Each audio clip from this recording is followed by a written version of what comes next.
Berhenti bicara tentang masa lalu. Saatnya menatap masa depan. Bersama Ishak Rafiq, Direktur Eksekutif Masa Depan Institut.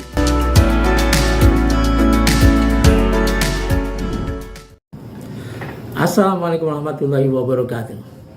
Saudara-saudara sekalian, Anda bersama Ishak Rafiq, Direktur Eksekutif Institut Masa Depan Indonesia, yang lebih dikenal sebagai Masa Depan Institute. Pembicaraan kita kali ini agak general, tidak ada hubungan dengan Pilpres, tapi ini menyangkut hal yang universal, yaitu tentang musuh negara dan rakyat. Siapakah musuh negara dan rakyat ini? Ini kita sering lupa mendefinisikannya. Tapi teman-teman Iluni UI dulu pada tahun 2017 pernah membahas ini. Siapakah musuh negara dan rakyat? Di Perpustakaan Terapung Kampus UI Depok. Kesimpulannya adalah musuh negara adalah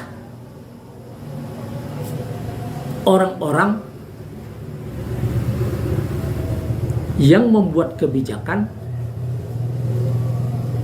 dan menjalankan kebijakan itu dan memaksakannya, membuat aturan-aturan yang menyebabkan hidup rakyat menjadi susah, negara menjadi jatuh miskin. Nah, ini kesimpulan yang sangat pas, sehingga kita tidak akan salah pilih, tidak akan salah tangkap, apalagi salah tembak, karena salah melihat, dipikir orang yang mengkritisi pemerintah, dipikir orang semacam Profesor Suteki, Rizal Ramli, Marwan Batubara, Hariman Siregar, Eros Jarot, Rocky Gerung, Refdi Harun, dan orang-orang tokoh-tokoh gerakan perubahan, 100 orang yang meminta Jokowi dimajukan kepada MPR. Ini bukanlah musuh negara. Mereka adalah orang-orang yang tidak digaji oleh negara,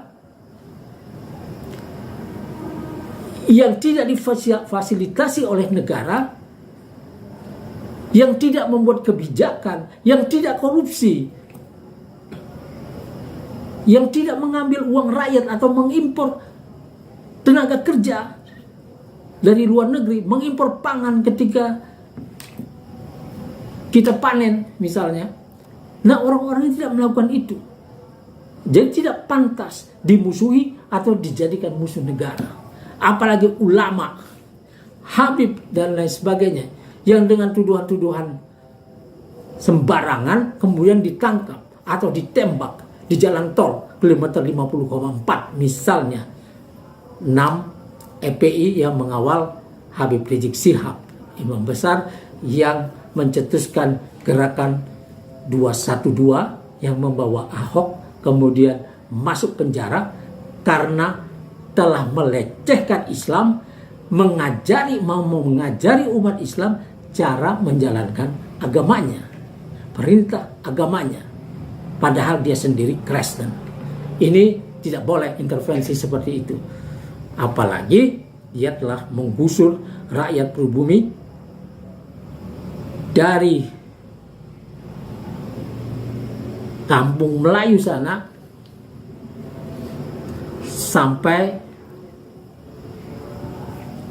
Kalibata, sampai ke Jakarta Utara, kampung nelayan. 8.215 kakak kehilangan rumah tanpa ganti rugi. Menurut catatan Lius Sungharisma, aktivis Tionghoa. Waktu itu Ahok sebagai PLT Gubernur 1 tahun telah mengerahkan 22.000 Satpol PP, polisi dan tentara serta bulldozer seperti company. Yang begini boleh dianggap sebagai musuh negara. Karena negara punya kewajiban memakmurkan rakyat, membuat hidup rakyat menjadi lebih enak. Tapi kalau dia melakukan hal seperti ini, dia telah memusuhi rakyatnya sendiri. Rakyat adalah pemilik negara, stakeholders. Nah, begitu cara melihat, ya, kaum intelektual UI melihat siapa musuh negara. Musuh negara kata mereka adalah orang-orang yang membuat kebijakan, membuat aturan, memaksakan aturan itu dan kebijakan itu sehingga membuat hidup rakyat menjadi susah, menjadi miskin secara struktural. Orang-orang yang mengobral daerah-daerah strategis, mengandung tambang, mineral, nikel, emas, dan lain sebagainya dengan harga murah, dengan mengusir rakyat dari kampung-kampung halaman mereka. Suku-suku diusir dari kampung-kampung halaman mereka untuk kepentingan bisnis para investor yang kemudian mendatangkan lagi orang-orang yang tidak kita kenal untuk menghuni tempat-tempat yang dulu menjadi bagian yang aman bagi rakyat kita. Seperti di Rempang, Morowali, Seruyan, Papua, Gorontalo, Buleleng, Bali, dan lain sebagainya. Merebut peluang-peluang pribumi. Orang-orang yang mendatangkan ini, yang mengusir ini, yang membuat kebijakan ini, itu boleh disebut sebagai musuh negara sebenarnya. Kalau kita melihat definisi yang benar. Ya, orang-orang yang kemudian mengerahkan tentara seperti di Rempang dan polisi untuk membungkam rakyat, memiting leher rakyat, itu sebenarnya musuh negara. Dan karena kita punya kepala negara sebagai panglima tertinggi, mestinya panglima tertinggi ini memecat orang-orang ini, seenggak-enggaknya membawa mereka ke pengadilan. Apalagi sudah ada korban jiwa dengan penembakan gas air mata dan lain sebagainya, yang ini tidak boleh terjadi di negara merdeka buat rakyatnya sendiri. Ini adalah tugas negara melindungi mereka. Jadi investasi tidak boleh membuat rakyat semakin susah, harus menjadi semakin baik. Dan orang-orang yang mengambil tempat-tempat mereka yang mengandung tambang, yang mestinya membuat mereka menjadi kaya raya, mendapat tempat yang lebih baik kalau harus diganti, maka tidak boleh menjadi bencana dengan membawa tentara ke situ. Begitu juga di desa Wadas dan di Kendeng, yang urusan dengan pabrik semen, Kendeng, yang urusan dengan pabrik marmer di Wadas. Tidak boleh. Rakyat itu kalau harus dipindah, bayar tempat-tempat mereka itu dengan harga yang layak, karena akan mendapat keuntungan dari tambang itu. Dari pasir kuarsa yang akan diubah menjadi kaca. Tapi kenapa harus 20.000 hektar diambil semuanya dan mengusir pribumi? Ini kejahatan kemanusiaan, dan ini yang disebut sebagai musuh negara. Nah, musuh negara ini adalah orang-orang yang mengimpor pangan ketika keadaan, ya, petani sedang memerlukan, ada yang beli produk mereka. Nah, kalau diimpor pada saat panen itu, dia menghancurkan petani-petani sendiri.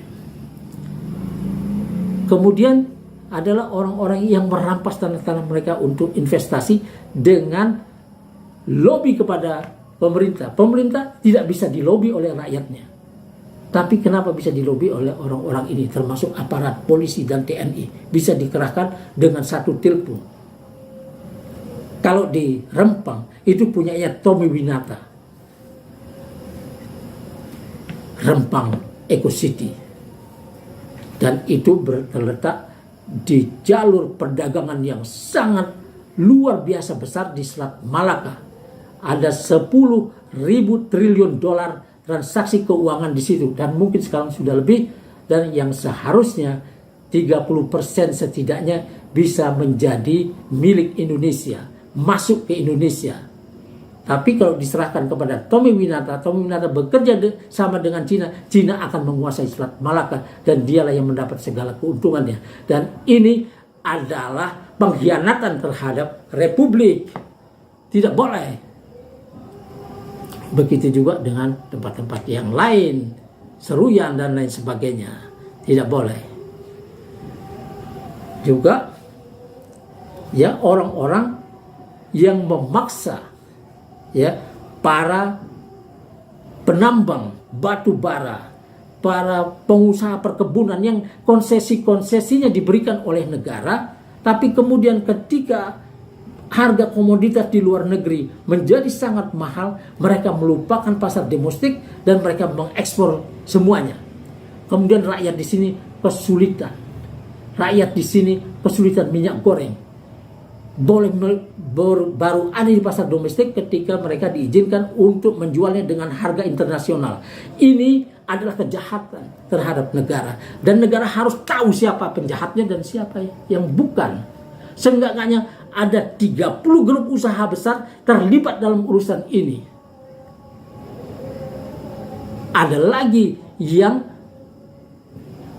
mengambil ya, menyerobot hutan kita 3,3 juta hektar, dan ini mau diputihkan yang seharusnya masuk penjara. Jadi bila Luhut Binsar Panjaitan mau memutihkan ini dengan caranya sendiri, menghancurkan konsep kita sebagai negara hukum, hukum menjadi boleh diapa-apakan, boleh dilecehkan sedemikian rupa, maka Luhut Binsar Panjaitan sebagai Menko Marves Maritim dan Investasi terlibat dalam kejahatan terhadap negara.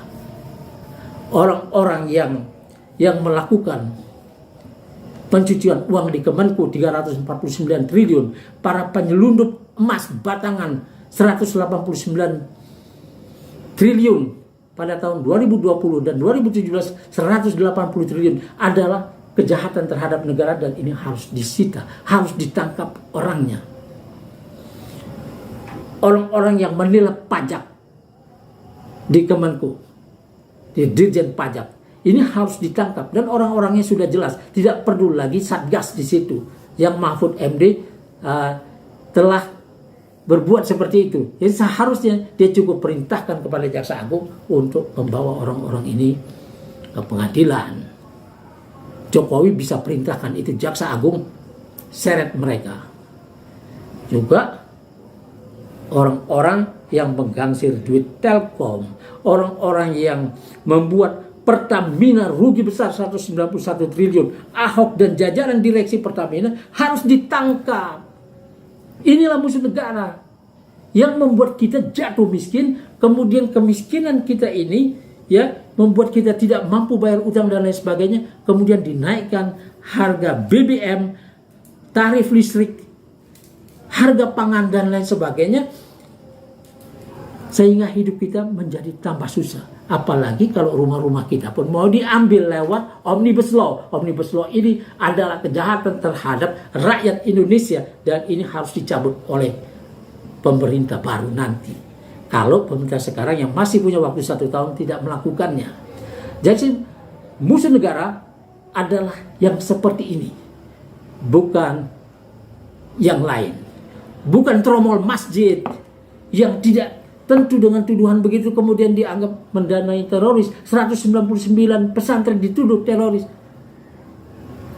Bukan yang kayak gitu. Tapi yang musuh negara adalah orang yang menaikkan ongkos naik haji ketika seharusnya turun atau seenggaknya tetap. Sudah tahun lalu menaikkannya dari 39 juta menjadi 69 juta, sekarang menjadi 100 juta di tengah kesibukan kita mengurusi capres dan pemilu. Ini kejahatan yang dilakukan diam-diam ketika kita lengah.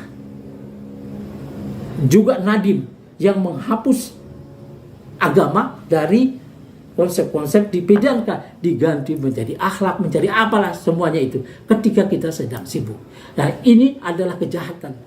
Rakyat Indonesia 90% Muslim. Jangan main-main dengan ini. Dan 90% ini akan menjadi pemilih. Semua orang menginginkan suara Islam. Maka para penjahat terhadap negara dan rakyat ini harus menjadi perhatian semua capres dan wapres. Wassalamualaikum warahmatullahi wabarakatuh.